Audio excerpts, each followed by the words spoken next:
All right, what is up, ladies and gentlemen? How is it going? I am Is There No One Else? In the video I'm bringing you today, we're going to go over some bombing tips and tricks for the Scalebreaker DLC. Now, I know, guys, the last couple of videos that I posted have been a little bit more on the depressing side with regards to healing and stamina changes. You know, as it is with any new patch, we will find ways around, what the changes are. We will find builds. Everything will be good. Well, not good. We'll find ways to survive, and we'll find ways to 1vx. We always do. We always will. It's just the way it's going to be. But don't want to take away, don't want to be depressed about the entire patch, because honestly, one of the coolest new changes that I talked about in a previous video is bombing is back. They got rid of the cap on proxy debt, and so when you're fighting large groups of people, your proxy debt will just rip through them. And so you are going to see some incredible AP ticks. You're going to see some incredible bombs against large groups of people.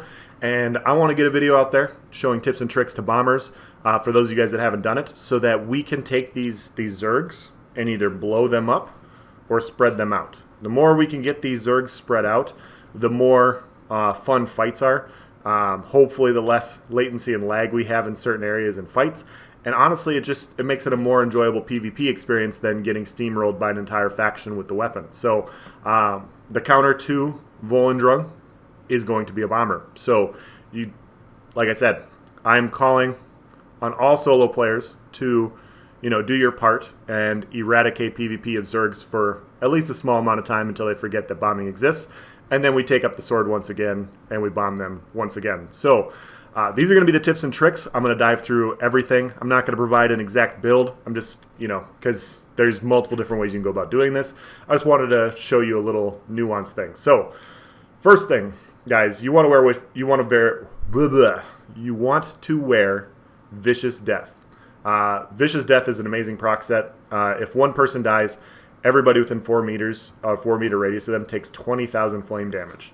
And so if you go in with a good bomb and you kill 2 or 3 people and they all take 20,000 flame damage, you're then dishing out more damage, and you're just going to see this escalation of people dying. And then more people dying is going to proc more people dying. It's an amazing set. You have to go out and get it. Dual wield swords is going to be the way to go. And I'm going to show the test here, guys, but dual wield swords gives more AoE damage than the lightning staff. And so when we cloak up and we hit with our proxy debt with our dual wield swords, you see 73,900 with this setup. If we take off Vicious Death, and I just have the precise swords on, and I'm switching to a precise lightning staff. If we do that, and we proc up just the way we did before, and we hit with our vicious, and we hit with our proxy debt, you see, what was that? I didn't even see it. We'll do it one more time.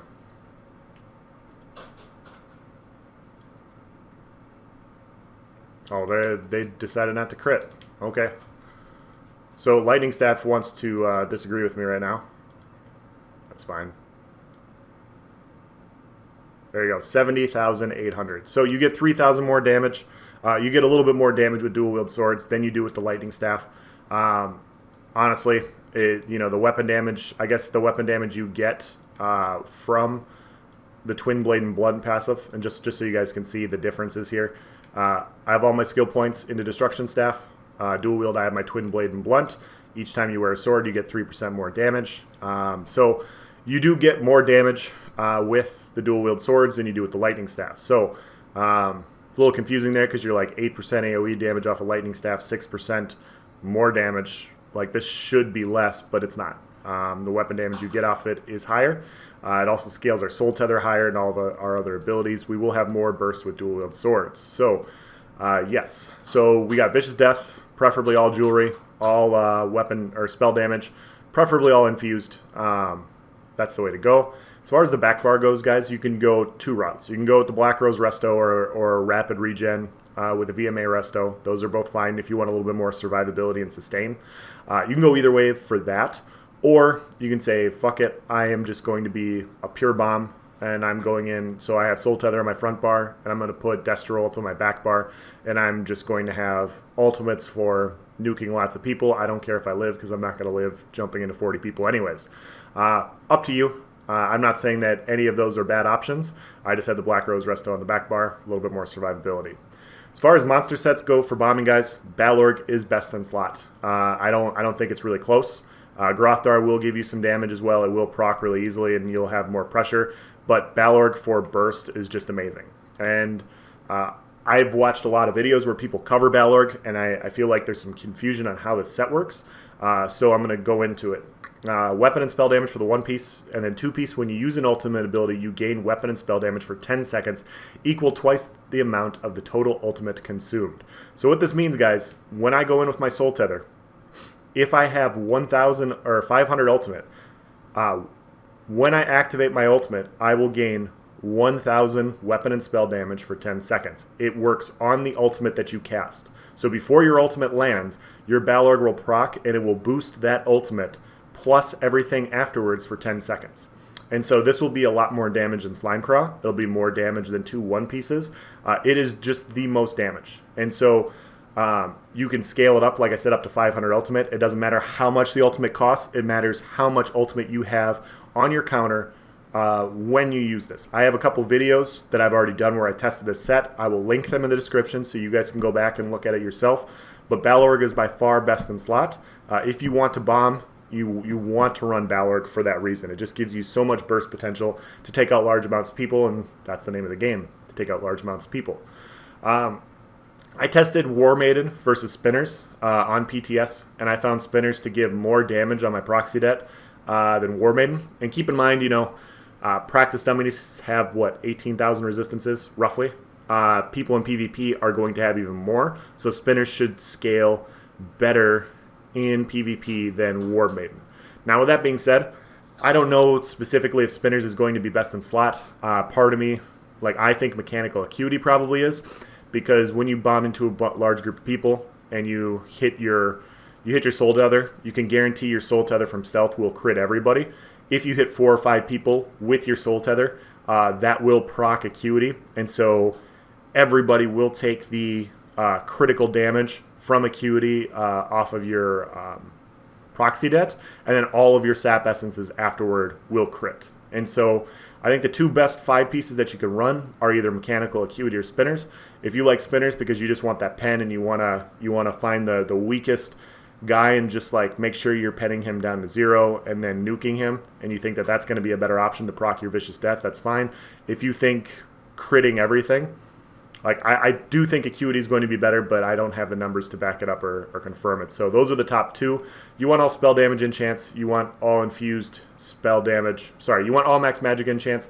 You want all infused spell damage jewelry, in my opinion. So as far as our skills go, guys, some of it's up for interpretation. I'm going to tell you a few must-haves, in my opinion. You want Sap Essence on your front bar. Sap Essence is our AoE spammable, so when we go in with our bomb, this is going to allow us to dish out more pressure. We're going to do more damage when our Balorg procs. This will help us finish off people, proc our Vicious Death, kill more people, maybe get another ultimate and proc another ultimate after we kill 5, 6, 7 people. Siphoning attacks, I don't know if it's a must, but it's very nice to have. If you can fit it on your bar, you should. It gives us added sustain so we can spam a few more abilities. But yeah, if you can't fit it on your bar, that's fine. Shadowy Disguise, you absolutely want this on your front bar for a few reasons. Number 1, it's obviously our defensive skill. They can't see us coming. They're not going to know where the bomb is coming. They can't defend themselves. On top of that, Shadowy Disguise guarantees a crit. And so our next attack from Shadowy Disguise will be a guaranteed critical strike. And so we want to cloak and then activate our ultimate so we crit on our ultimate, and it provides a lot more burst. And so I like running it on my front bar, so then I don't have to weapon swap when I activate my ultimate and all that fun stuff. I run Inner Light. You want that 5% more max magicka, just because it's more damage. I think that's the way to go. If you can't fit it, if you don't want to fit it here, another thing to slot would be Mass Hysteria. Mass Hysteria would also work. And then I'm also running Concealed Weapon on the front bar for the movement speed. And so when you cloak with Concealed Weapon on, you're a little bit faster, you're a little bit kitier, a little bit easier to move around. As far as ultimates go, I will be using Soul Tether. Soul Tether, I think, is the way to go. It just does a bunch of AoE damage. It heals us. It keeps us alive while we bomb on people. And the difference between Soul Tether and Destroult, in my opinion, is you can hear and see Destroult coming. You can't hear and see Soul Tether coming as well. So all of a sudden, you're just going to get hit by Soul Tether, and then you're gonna, if you time it right, you're going to get hit by Proximity Detonation. That all kind of hits at the same time, and it's just going to melt people's faces, and hopefully Vicious Death goes off. Back bar, I slot Proxy Dead on the back bar. Proxy Dead is another must-have on your bar. This is going to be the skill that does a ton of damage. There is no cap to how much damage you can do with this. So I know that somebody is going to go on the forums this next patch, and they're going to complain that Proximity Detonation is OP because they got hit by a 40k plus Proximity Det. And that's what's going to happen. People are going to cry about it, and it's going to be really funny because, that basically means you're running in you're balled up in like a 30 or 40 man group if you're going to get hit that hard. So there's no cap on this. If there's 50 people, stacked on a flag, or if you hit 50 test dummies, you'll do 200k plus Proximity Detonation damage. It's absolutely insane. I don't think it's overpowered, because you have to be in this tight area. If 60 people are going to stack into an 8-meter radius and they get bombed, this is just the counter to Zerg gameplay, in my opinion. So I'm really happy that they made this change. Kind of a must-have, in my opinion, for countering groups that just want a faction run around and take keeps. Shadow Image. Shadow Image is once again going to be our kite ability ultimate. Our kite ability skill works a lot better now. We can drop it here. We can bomb up. We can go in for our bomb, and then once our bomb is done, we can Shadow Image back to safety, and then reset or whatever. So I like Shadow Image. If you can't fit on your bar, that's fine. Harness Magicka. Harness Magicka will, I would probably switch out Harness for Dampen, because Harness isn't going to give us a sustain anymore. You probably want the bigger shield. But I like the idea of running Harness so that when we go in, it gives us a little bit of protection so that we can ensure that we get our bomb off. Like I said, I would consider it being dampened and throwing it on the front bar here with siphoning attacks so that way you have that shield before you go in and attack, and then you put siphoning on your back bar. It's kind of however you want to do it, but I do think Harness Magic is going to be valuable. And then you want Race Against Time or Channeled Acceleration. So Channeled Acceleration will give you longer duration of your Minor Force and Major Expedition. Race Against Time gives you your snare removal. So if people are throwing a bunch of caltrops on the ground or stuff like that, just those snares, and you can't get into the group, I think Race will be a little bit better. If you want that longer duration for bombing, it more than makes sense to run Channeled Acceleration. But I think you definitely want to have this on your bar in one more for another, so you get that Minor Force bonus. And then I have Healing Word because I have the rest of the staff in my back bar. This is going to be our heal in case we can survive and get out. But yeah, you're just not going to survive a whole lot. So in general, guys, you want to be running the weapon crit and spell damage pots. Let's see what we got here.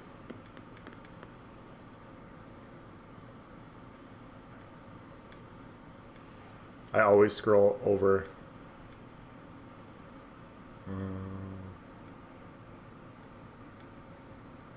Anyways, you want your major sorcery pots. You want to pop a major sorcery pot before you go in. And so we're going to pretend like this is a major sorcery pot. Don't worry about the numbers, but we want to hit with our Channeled Acceleration. We want to pop our pot. We want to hit our Proxy Det. And then you want the buff tracker to show what's going on. But you're going to go into your group, and then right before your Proxy Det goes off, you're going to hit with your Tether to stun everybody in place. And then your Proxy Det goes off immediately afterwards so that you hit everybody at the same time. That's how you're going to want to try and line it up. Once you hit all those things, guys, you're just going to start spamming Sap Essence to do even more AoE damage to take people out. And you basically do that until you die, or you realize that there's not many people.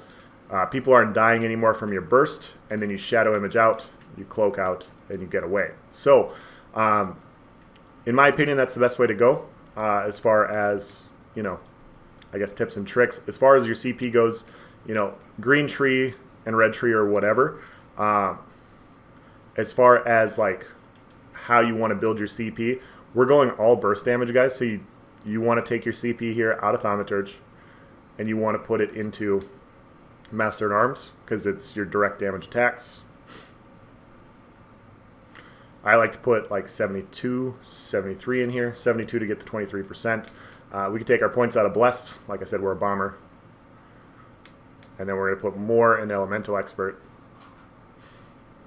Keep in mind, guys, these aren't like the finalized numbers, you know, for what we want to do. I'm just kind of showing exactly, or like what I would do. Like I would probably try and stack a lot into Elfborn.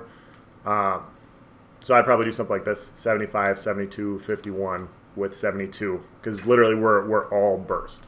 And so, like I said, pop your pot, channel acceleration, this, you're going to cloak in, and then basically you want to try and time it. It's going to take some practice to get the timing down. You're going to soul tether, and then your proxy det's going to go off, and you're going to hit Sap Essence as many times as possible until everybody drops over dead, and you get those juicy AP ticks. So these are my tips and tricks. Like I said, you know, they're not. There are bombers out there that have been doing this for a long time, and maybe they can provide, you know, more information to you guys, but this will give you a good jumping off point to get in there and get bombing and, you know, trying to nuke a bunch of people. Obviously, you know, running with a buddy is probably the best way to go about doing this, because in the current patch, you know, if you run across 10 or 15 people and they are as tanky as they are, it's going to be tough to kill them sometimes. So if you have that extra bomb damage, it will help. But for those big faction groups fighting around Volendrung, you know, like when Volendrung pops up on Xbox, everybody runs to it. Yellow groups run to it, blue groups run to it, red groups run to it, because it can control the map. And so people are just constantly fighting around that area. Bombers will also be rotating around Volendrung when it comes out. So that's what I would do, or that's what I'm going to do. Yeah. If you guys have any questions, comments, or concerns, please provide in the section below. If you guys have any other advanced tips for people wanting to bomb and, you know, get a bunch of juicy AP and, you know, get people to spread out, please share. You know, we have to all band together here as bombers and as small scale players to, you know, get people to spread out. So thank you for watching, guys. Have a nice day.